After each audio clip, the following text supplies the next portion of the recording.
सुखी दुखी होना, लाभ हानि में की भावना में फंसना, जय पराजय का भाव लेकर के हर्षित या शोकित हो जाना, ये साधु का धर्म नहीं, ये साधक का नहीं। फिर एक बार सुन लीजिए, थोड़ा सा भी इस मार्ग में कदम बढ़ाने वाले को भगवान कहते हैं कि उसका कभी नाश नहीं होता। निर्भय हो जाओ। अगर आपसे कोई भी गलती हो रही है, वो गलती आपको भगवत विमुख नहीं कर पाएगी। विश्वास कीजिए, केवल प्रभु के आश्रित रहिए। जहां हमारी कमियां हैं वो अहंकार है हमारा, इसीलिए हमारे में कमियां हैं। अहंकार रहित होते ही वो भगवत स्वरूप प्रकाशित हो जाता है। प्रभु वही विधान करेंगे जिससे आपका अहंकार नष्ट हो। यही अहंकार संस्कृति का मूल चक्र है।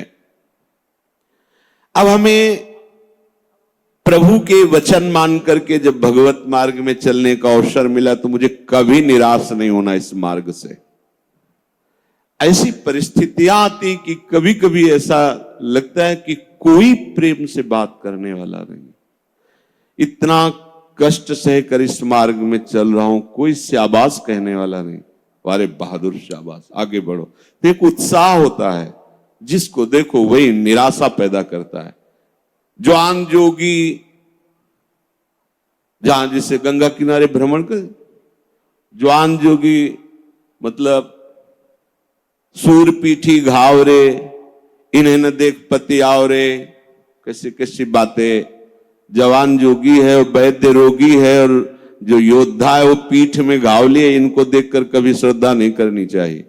योद्धा पीठ में घाव लिए अर्थात कायर भाग के आया है।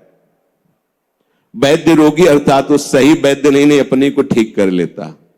जवान जोगी अर्थात कहीं न कहीं पाखंड, कहीं न कहीं काम क्रोध आदि, कहीं न कहीं काम जो क्रियाओं से बचकर बाबा जी बन गए।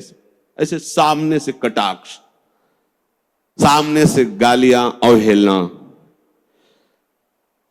सर्दी गर्मी बरसात सबसे गंगा जी के किया। तो कभी कभी ऐसे है, कोई यार सपोर्ट देने। जो महापुरुष जन है आंख मूंदे बैठे, उनके पास गए, दंडवत प्रणाम किए, और देख लिए यही बड़ी कृपा। वो कभी कह नहीं सकते शाबाश तुम्हारा वैराग्य अच्छा, तो कभी नहीं कह सकते। और जो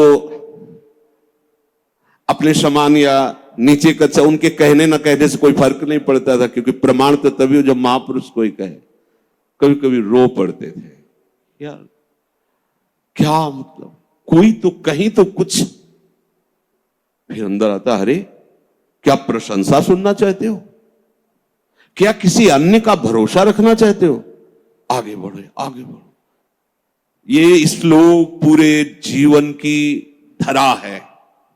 अगर आप कहीं हार में निराश हो गए तो ये मार्ग लड़खड़ाने लगेगा। बिल्कुल नहीं लड़खड़ाना।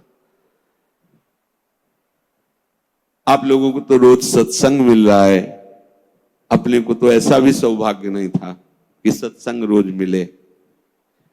कम से कम सत्संग में हमें वो शब्द मिल जाते हैं जिनसे हम पुनः हृदय को उत्साहित करके इस मार्ग में चला पाते हैं। इसलिए बहुत मंगलमय मार्ग है, पर बहुत कठिन मार्ग है। कठिन इसलिए है कि हमारा अभ्यास विषय मार्ग में चलने का है, और ये बिल्कुल उसके उल्टा मार्ग है। अब कभी न कभी कोई न कोई ऐसी आक्रमण वृत्ति माया की होगी जहां हम हार सकते हैं, तो हमें कभी निराश नहीं होना, ये हृदय में बैठा लीजिए।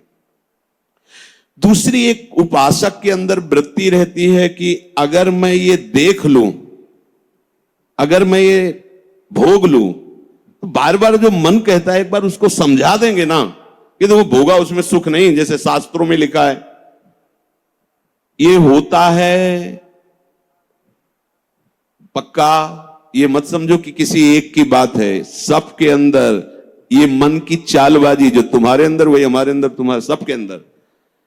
एक बार देख लेते हैं, हृदय में जलन होती है, पीड़ा होती, व्यथा होती। उपासक उसकी काट तो जानता है पर प्रयोग नहीं कर रहा, विषय आकर्षण के कारण काट जानता। उपासक तभी बना है जो उसको पता है, अगर उपासक है तो सत्संग सुना ही होगा, शास्त्र स्वाध्याय किया होगा, तो शास्त्र स्वाध्याय सत्संग इसी के लिए तो ज्ञान मिलता है, इन्हीं से लड़ने के लिए। पर उस समय विषय प्रीता होने के कारण वो उनका प्रयोग करना भूल जाता है। अब जो ये बात आई है इस पर समझना होगा। पहली बात तो हमने पूरी आपको बता दी कि कहीं हमको लड़खड़ाना नहीं, निराश नहीं होना, किसी भी परिस्थिति में निश्चित भगवत प्राप्ति होगी। चुप शांत, कहीं कोई इसमें तर्क की कोई गुंजाइश नहीं है। भागवत में लिखा हुआ, अगर मेरा भक्त है, अनन्य है, उसके हृदय में नाना प्रकार की विषय वासना है, तो मैं उसके हृदय में बैठकर उसको निर्विकार करता हूं। ध्रुवदास जी 42 लीला में कहते हैं, यद्यपि भक्त अनन्य जो विषय इंद्रियन बस होए, कर्मठ कोटि जितेंद्रियन ते समलाय न कोय। यदि वो श्यामा श्याम का अनन्य है पर विषयी है तो करोड़ों कर्मकांडी और जितेंद्रिय इसकी समानता नहीं कर सकते, क्योंकि कर्मकांडी को कर्म पर विश्वास है, जितेंद्रिय को अपनी जितेंद्रियता पर विश्वास है, और इसको प्यारे जू का भरोसा है, लेकिन इसकी बराबरी कोई नहीं कर सकता। यद्यपि वो विषय, यद्यपि भक्त अनन्य जो विषय इंद्रियन बस होए। ये कोई केवल ऐसे नहीं कि ये भाषण हो रहे हैं, मनमानी जो आया सो बोल दिया। तस्मात् शास्त्रम प्रमाणम, और सबसे बड़ा शास्त्र ये है हमारी छाती, जिसको हम जीते चले आ रहे हैं। ये मन कभी कभी हमको ऐसा प्रेरित करता है, जहां इसको विषय संयोग होने का अवसर दिखाई दिया, कोई क्रिया, कोई संयोग, कुछ, तहां ये मन बुद्धि को इस तरह से आकर्षित करता है कि सुना है शास्त्र और गुरुजन कहते हैं कि सुख नहीं है, पर अगर हम इसे एक बार भोग लेते तो हमें पता चल जाता कि सुख नहीं, फिर हम अपने मन को समझा देते। इस बात पर आपको सावधान होना है। ये नहीं कि ये हमारे हृदय में आती, इनके हृदय में आती, इनके आपके हृदय में नहीं, ये चराचर जगत की बात कह रहा हूं। जो मन को पढ़ा जाता है ना, जैसे संत जन दूसरे की बात 1 मिनट, ये सिद्धि की बात नहीं होती, वो अपने मन को पढ़ते हैं और वही बात कहते तो वही सबके मन में लगा, हाँ अरे यार ये तो हमारे मन की बात बोल दिया, ऐसे ही चल रहा था। ऐसा वो नहीं है कि तुम्हारे मन की बात कह रहे, नहीं, उन्होंने अपने मन को पढ़ा है, अपने मन को देखा है। आप बहिर्मुख हो इसलिए समझ नहीं पा रहे, वो उसी को पढ़ते रहते, एक एक हरकत उसकी देखिए। तो जब वो बात कह रहे हो, जब आपको मन में वही चल रहा है, तो आपको लगता है ये तो हमारे मन की, आज जो सत्संग हुआ केवल मेरे लिए हुआ, ऐसा उनका मन, उन्होंने अपने मन को देखा है। तो ये मन ऐसी प्रेरणा करता है। जब हमारा मन किसी भी भोग के लिए ऐसी प्रेरणा करे कि यदि हमें ये भोग मिल जाता तो हम अनुभव कर लेते और मन शांत कर लेंगे। ऐसा होता है कि बहुत दिन से यार लगा है मन में कि समोसा चटनी लाओ यार एक बार खा के देखते हैं, ये चीज देख लेते, चलाओ टीवी चलाओ, मोबाइल में सर्च करो, ये छू लेते हैं, ये भोग लेते हैं। यही हमारे फंसाने की चाल है। अच्छे से देखना, हम गिरते कहां हैं? जहां हम मन को सपोर्ट करते हैं। मन हमें कैसे दस्तखत करने के लिए राजी करता है? कुछ नहीं बिगड़ेगा, बस देखना है क्या होता है। सूंघने से, खाने से, देखने से, छूने से, शब्द स्पर्श रूप रस गंध, इन 5 भोगों को ही भोगने के लिए हमें विवश करता है। मन ऐसा प्रेरित करता है, ऐसा बोले अब शांत हो गया, भजन करते हैं। कई मिनट माला चलेगा, लेकिन अगला प्रोग्राम तय कर चुका है। सामने आपके जहां पेश किया, कांप जाओगे आपकी, ये क्या हो रहा है? हमने तो सोचा था केवल एक बार देख लेंगे, अब क्या हो रहा है? वो ऐसे दलदल में फंसा देता है कि अगर हरि का आश्रय नहीं है तो कभी नहीं निकल सकता, कभी नहीं निकल सकता। न जातु कामः कामना मुपभोगेन शाम्यति, हविषा कृष्ण वर्तमेव भूय एवाभिवर्धते। ये विषयों की लालसा भोगने से कभी भी शांत नहीं होती।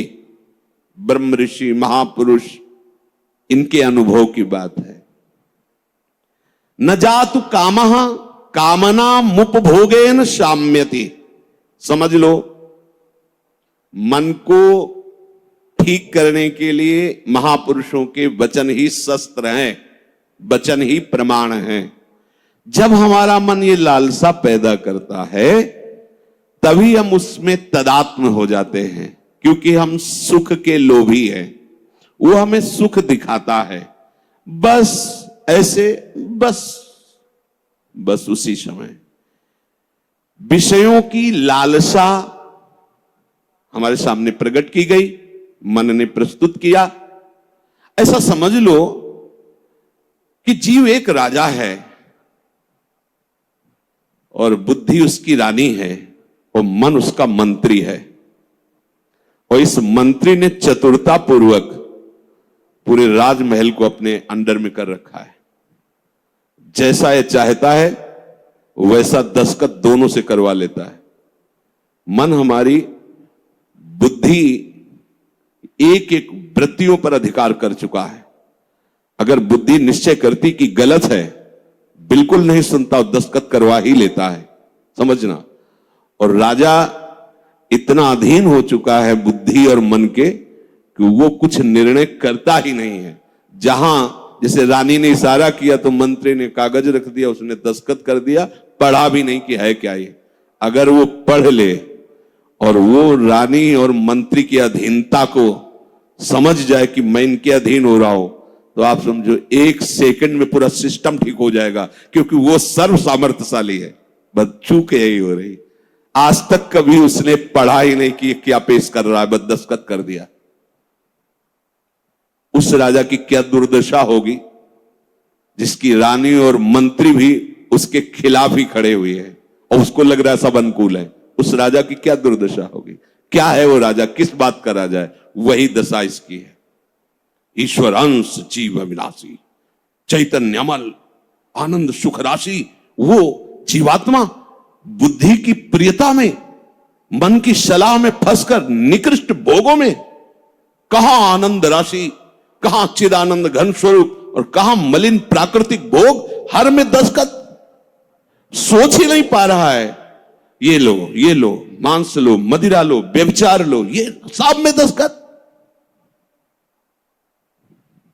यही दुर्दशा हो रही। बिना दस्तखत के तुम्हारे ये मन रूपी मंत्री और बुद्धि रूपी रानी कुछ नहीं कर सकती। ध्यान रखना, तुम्हारा सपोर्ट आवश्यक है उसको, और वो तुम्हें 1 सेकंड के कम हिस्से में अपने में कर लेता है, क्योंकि आप इतने आसक्त हो चुके हैं बुद्धि में और मन में कि वो निर्णय मन और बुद्धि का न मानकर सीधा अपना मानते हैं। मुझे ये चाहिए, मैंने ये भोगा, मैं ये भोगूंगा, सीधे। अब आप इस रास्ते को नहीं जान रहे, फंस रहे प्राय सब। मैं इसके बिना नहीं जी सकता, इतना तो मुझे चाहिए ही। ये आज बहुत सोच समझ करके बातें दिमाग में बैठलना, ये शास्त्रीय बातें कम, हृदय की बातें इसमें ज्यादा हम इसलिए कह रहे हैं कि यही हम लड़खड़ा जाते हैं और यही हम फेल हो जाते हैं, और यही लगता है अब क्या है यार, किसी तरह जी लो बस। नहीं, संतों से शास्त्र इसलिए श्रवण किए जाते कि शास्त्र में जो लिखा है उसको तुम्हारे समझने की ज्यादा आंतरिक पहुंच नहीं है। संतों ने उसको जिया है और उस शब्द को उन्होंने स्वाद लिया है, फिर उसे जब बोलते हैं अपने अनुभव के साथ तो एकदम दिमाग में आके बैठ जाता है। एक बार भी जिस इस देश में उतर गया भोगने के लिए, सिर्फ एकमात्र हरि के चरणारविंद है कि वापस ला सकते, दूसरे की सामर्थ्य नहीं। ये ऐसा दलदल है कि वो धंसता ही चला जाएगा, डूब जाएगा, नहीं निकल सकता, और नहीं निकल पाए आज तक। पूरे अनादि जन्म व्यतीत हो गए।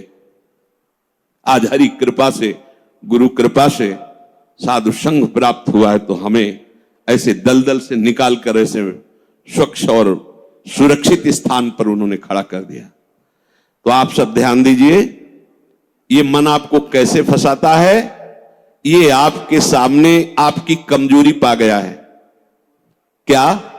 जीव सुख समुद्र का अंश है, वो केवल सुख चाहता है।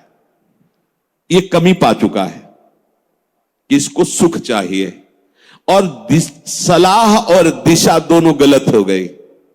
सलाहकार मन प्रकृति से मिला हुआ है और दिशा विषय भोगों की तरफ चली गई।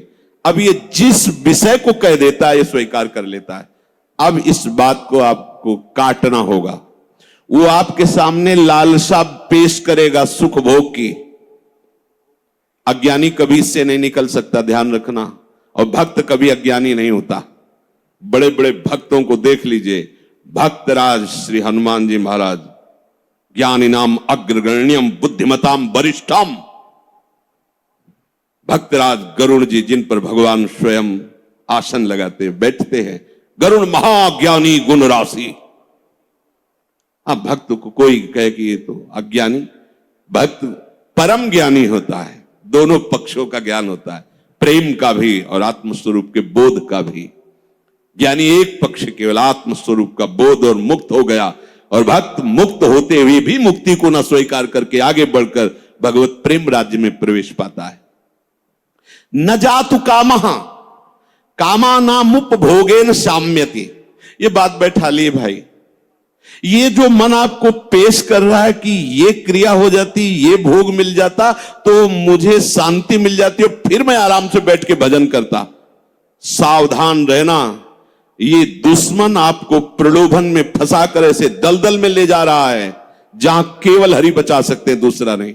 केवल हरि, दूसरा नहीं। विश्वास करना, दूसरा कोई नहीं बचा सकता इस दलदल से, क्योंकि आप बचना ही नहीं चाहेंगे। ये ऐसी मृत्यु है कि इससे आप हंसकर गले लगाएंगे, इसके लिए तड़पेंगे। ये न भयावह नजर आएगी और न एक कटु नजर आएगी, पर ये जहर से भी ज्यादा कटु है और मृत्यु से भी ज्यादा भयावह है। ये भगवती माया का जो आकर्षण है, उस समय अगर कोई बचा सकता है तो केवल हरि, दूसरा नहीं। हविषा कृष्ण वर्तमें वो भूय एवाभिवर्धते। जैसे अग्नि में घी डालते जाओ तो अग्नि प्रज्वलित ही होगी, बुझेगी नहीं। ऐसे ही तुम्हारे सामने मन की जो जो भेजी हुई भोग लालसाएं हैं, अगर उनको तुम स्वीकृत करते गए तो तुम्हारी कामना तुम्हारा नाश कर देगी, तुम्हारा पतन कर देगी, दुर्गति प्राप्त हो जाएगी। न चेन्द्रियाणाम भोगाभ्यासेन वैतृष्ण्यम कर्तुम शक्यम कस्मात्। भोगों के भोगने से विषयासक्ति, इंद्रियों की भोग चंचलता बढ़ती है। अतः कभी भी भोग भोगने से सुख और शांति नहीं प्राप्त हो सकती। ये वो महापुरुष जो भूत भविष्य वर्तमान तीनों कालों का ज्ञान रखने वाले हैं, और ऐसा ही आप भी अनुभव करके देख चुके हैं। जो गृहस्थ में है या जो विरक्त है, तो अभी विरक्त हुए हो 10-5 वर्ष से, अनादिकाल से भटक रहे हो, तो विषयों में ही तो भटक रहे हो। केवल अभी ये लगता है आपको, ये नया स्वप्न है तो लगता है कि हमारा जन्म पता नहीं हुआ कि नहीं हुआ, हमने तो जीवन में कभी भोगा नहीं। अरे बहुत पुराने हो, पुराण पुरुष पुरुषोत्तम के अंश हो, तो तुम भी पुराण सनातन हो। अब इस भोगाभ्यास की तरफ कदम यदि बढ़ाया तो जीवन संकट में फंस जाएगा। इसको रोकने से बात बनेगी, ना से बात बनेगी, हां से नहीं। इसमें हां नहीं। ये इतना जिद्दी स्वभाव का मन है कि लाखों बार तुम ना करोगे तो उसके ऊपर भी हां कराने की कोशिश करेगा वो। ये हारने वाला नहीं। अगर आप ना ही करते रहे तो आपके अधीन होकर मंगल मूर्ति हरि का स्वरूप हो जाएगा, ये भी ध्यान रखना। पर इसके ना के बाद जो इसकी व्यथा पैदा होती है, उसको सहना किसी महात्मा के बस की बात है, विषयी भोगी पुरुषों की नहीं। अगर उसे कोई, जब मन को ना कहा जाता है और फिर वो जो व्यथा पैदा करता है, उस व्यथा को जो सह जाता है, वही परम पद का अधिकारी होता है। यम ही न व्यथ्यन्ते पुरुषम पुरुषर्षभ सब दुखा सुखाधीरम स्वमृतत्वाय कल्पते। वो अमृत पद का अधिकारी हो जाता है। आप अमृत पद के अधिकार के लिए ही निकले, इसलिए सहना पड़ेगा। और वास्तविक सहना है ही नहीं, भ्रम है। अगर थोड़ा सा विवेक जागृत हो जाए तो हंसकर निकल जाओगे, कोई जलन नहीं, कोई परेशानी नहीं, ये केवल माना हुआ है। जो हम देख रहे हैं कि सामने वो सर्प है, वो है रस्सी। हम बड़े बड़े मंत्रवेत्ता बुला रहे हैं, बड़े बड़े अनुष्ठान कर रहे हैं, उससे क्या होगा? वहां कोई फर्क पड़ने वाला है? कदम नहीं बढ़ रहा, डर रहे हैं, पर है क्या? रस्सी। एक का जब पता चला तब एकदम भय खत्म हो गया। कुछ नहीं, मेरा गोविंद ही सब रूपों में लीला कर रहा है। जहां असलियत पता चला तो कोई क्लेश नहीं, कोई हंसी आएगी, अपने ऊपर हंसी आई। का फंसा था, जैसे ठूंठ को भूत मानकर भयभीत हो रहे, पर जब नजदीक गए तो हंसी आएगी। इसको भयभीत, ये तो लकड़ी का ठूंठ है, इसको न चेन्द्रियाणाम भोगाभ्यासेन वै तृष्णम कर्तुम शक्यम कस्मात्। कोई ऐसा नहीं कि भोग भोगते हुए अपनी इंद्रियों को, मन को शांत कर सके।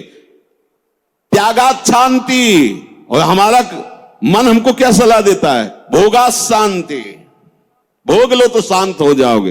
अब थोड़ी देर के बाद फिर चैन से भजन। मूर्खता नहीं, तस्मात् शास्त्रम प्रमाणम। पर ये जो मन व्यथा पैदा करता है, ध्यान रखना, सह वही सकता है जिसका नाम चल रहा होगा। राधा राधा।